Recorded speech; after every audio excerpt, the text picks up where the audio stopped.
नमस्कार, हिमाचल अभी .com का रेडियो बुलेटिन सुन रहे हैं आप। मैं हूं आपके साथ नेहा गुप्ता। इस बुलेटिन में हम बात करेंगे प्रदेश भर की तमाम बड़ी खबरों के बारे में, लेकिन शुरुआत करेंगे मुख्य सुर्खियों के साथ। हिमाचल के सभी विधानसभा क्षेत्रों में स्थापित होंगे Rajiv Gandhi day boarding school. Himachal में युवाओं को रोजगार देने की तैयारी, 23 को कैबिनेट सब कमेटी की बैठक। बिलासपुर में गरजे कांग्रेस कार्यकर्ता, अडानी के खिलाफ की नारेबाजी, नड्डा का भी जलाया पुतला। अंतर्राष्ट्रीय शिवरात्रि महोत्सव 19 से 25 फरवरी तक, प्रशासन ने शुरू की तैयारियां। हिमाचल के लाहौल स्पीति में एवलांच, पीर पंजाल की चोटी से आया बर्फीला तूफान, कई खेत मलबे में दबे, नदी पार कर ठोलंग तक पहुंचा। हिमाचल में बारिश बर्फबारी का असर, 3 NH सहित 380 सड़कें बंद, 109 ट्रांसफार्मर खराब, शीतलहर की चपेट में 7 जिले। अब समाचार विस्तार से।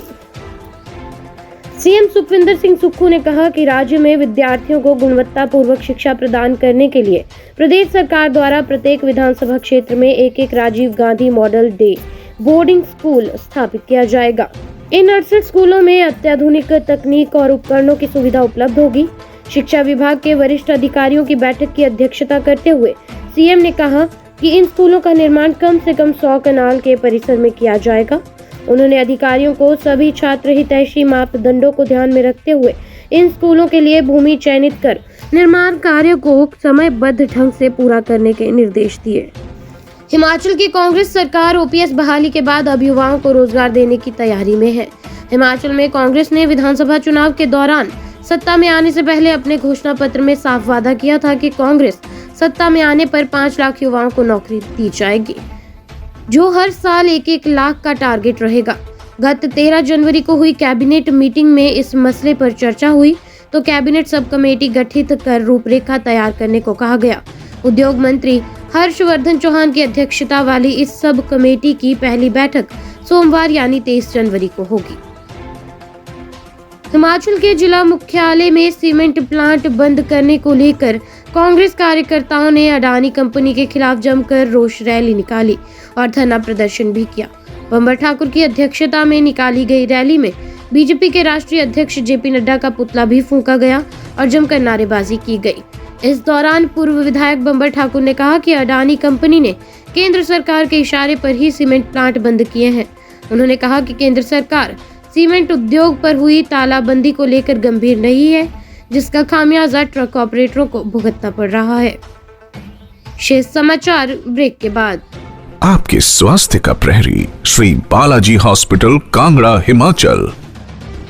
हिमाचल प्रदेश के जिला मंडी में आयोजित होने वाले अंतर्राष्ट्रीय महाशिवरात्रि महोत्सव को लेकर जिला प्रशासन ने तैयारियां शुरू कर दी हैं। इसी के चलते शनिवार को जिला मुख्यालय में डीसी अरिंदम चौधरी ने तैयारियों को लेकर एक बैठक की। बैठक में उन्होंने सभी अधिकारियों और समिति सदस्यों से इस कार्यक्रम में ज्यादा से ज्यादा आम जनमानस की सहभागिता सुनिश्चित करने के निर्देश दिए। उन्होंने बताया कि शिवरात्रि महोत्सव 19 से 25 फरवरी तक मनाया जाएगा, जिसमें सैकड़ों देवी देवताओं के साथ ही होने वाली 3 शोभा यात्राएं भी मुख्य आकर्षण का केंद्र रहेंगी। वहीं सांस्कृतिक कार्यक्रमों में पूर्व की तरह इस बार हिमाचल के कलाकारों को तरजीह दी जाएगी। हिमाचल में आज हिमस्खलन हुआ। बर्फबारी के बाद धूप खिलते ही दोपहर को लाहौल स्पीति में पीर पंजाल की चोटी से हिमखंड गिरा। ठोलंग गांव के ऊपर हिमखंड गिरा। हालांकि हिमस्खलन से इलाके के लोगों में दहशत का माहौल बन गया है, लेकिन इसमें किसी तरह का जानमाल का कोई नुकसान नहीं हुआ। केलोंग से 11 किलोमीटर दूर चंद्रभागा नदी के ठीक ऊपर पीर पंजाल की चोटी से बर्फीला तूफान आया। एवलांच गिरने से गौशाल गांव के रोंगलिंग स्थित कई खेत मलबे के नीचे दब गए। डीसी सुमित खिमटा ने बताया कि ताजा हिमपात के बाद पहाड़ों से एवलांच गिरने का खतरा बना हुआ है, इसलिए लोग सिर्फ और सिर्फ आपात स्थिति होने पर ही घर से निकले। हिमाचल में आज भी मौसम बारिश बर्फबारी के लिए पूरी तरह से तैयार है।